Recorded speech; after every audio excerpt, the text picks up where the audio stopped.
নমস্কার, আমি স্নেহা চট্টরাজ আবারও নতুন পাঠ পর্ব নিয়ে চলে এসেছি। ভালো লাগলে অবশ্যই লাইক, কমেন্ট, শেয়ার করতে একদমই ভুলবেন না এবং চ্যানেলটিকে সাবস্ক্রাইব করে পাশে থাকুন। চলুন শুরু করি আজকের পাঠ পর্বটি রাম ও নারায়ণ রামকে স্মরণ করে। বেদ প্রচারই তোমাদের একমাত্র কাজ। সন্তান দল, তোমরা এই দ্বন্দ্ব হাতে নিয়ে প্রচার কার্যে বেরিয়ে পড়বে এবং যেখানে যে নাম হবে সেই নামে যোগ দেবে। যেখানে মা কালীর নাম, সেখানেই সেই নামেই করবে। যেখানে কৃষ্ণ নাম, সেখানে সেই নামেই করবে। সবশেষে সকলের অনুভূতি নিয়ে তোমাদের নাম মহাকাশের মহানাম মহাসরাগম রাম ও নারায়ণ রাম করবে।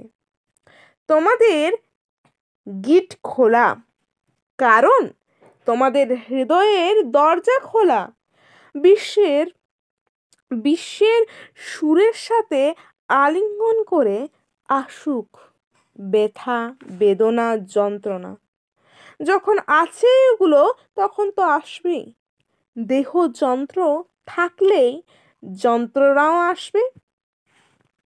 কেন? রক্ত মাংসের শরীরে এটা পোহাতেই হবে।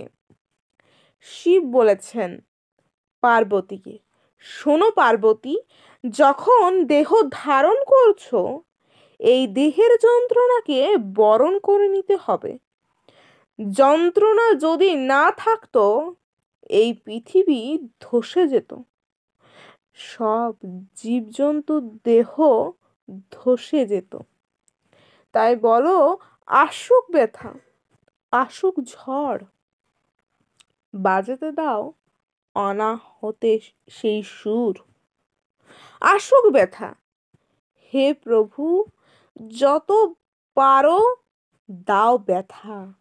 শরীরে কোথাও ঝিঝি করলে চিমটি দিলে লাগে না, কারণ ওখানে সাড়া পাওয়া যায় না।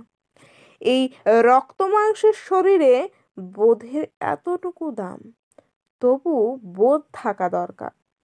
যত বোধ সচেতন থাকবে তত তোমাদেরই মঙ্গল, তত তোমাদের আশা পূরণ হবে। তাই স্রষ্টা ব্যথাকে তোমাদের সাথী করে পাঠিয়েছেন। তোমরা একে আদর করে রাখো। তোমরা আঘাতের সঙ্গেই লড়াই করো, কুস্তি করো। তোমরা দুঃখ আঘাতের সঙ্গে, তবেই তোমরা সফল হবে। তবেই তোমরা আত্মহারা হয়ে পরমানন্দে পৌঁছাবে। শিব বলেছেন, পার্বতী, যা কিছু তুমি হারিয়েছ তারা তোমার সঙ্গে আলিঙ্গন দেবে। যেখানে রোগ, শোক, ব্যথা কাটিয়েছ কিছুই থাকবে না। এখানে চলেছে মঞ্চের খেলা। এই মঞ্চের খেলা খেলতে গিয়ে কেউ হয়েছে পাগল, কেউ হয়েছে ভিক্ষুক। এই পৃথিবীর বুকে এই খেলা চলেছে চিরন্তন। শিব বলেছেন, এখানে কেউ জন্মায়নি, আবার কেউ মরে না, আবার খেলার মাঝে জন্মেছে ও মরছে। তোমরা আবার সবাই একত্র হতে পারবে, আবার মিলনের সুরে সবাইকে খুঁজে পাবে, সবাই মিলনের সুরে মিলতে পারবে। শুধু বলবে, প্রভু আমায় ঠিক রাখো। এখানে কেউ হারায় না, শুধু গোড়ার জন্য কান দুটো ঠিক রাখো। দুঃখ ব্যথাকে বলবে, তোমরা আমায় কত আঘাত দিয়েছিলে। তারা দূর থেকে তোমায় প্রণাম জানাবে।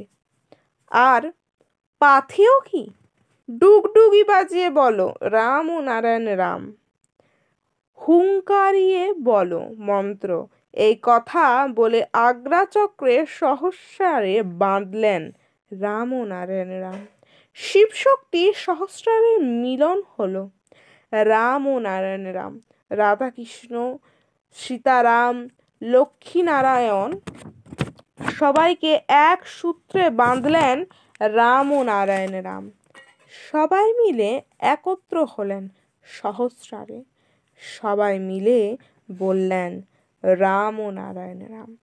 দেবর্ষি তখন সবার আশীর্বাদ নিয়ে যন্ত্রটি বাজাতে শুরু করলেন। বিষ্ণু চক্র নিয়ে শিব ত্রিশূল হস্তে সমস্ত অসুরকে দমন করলেন।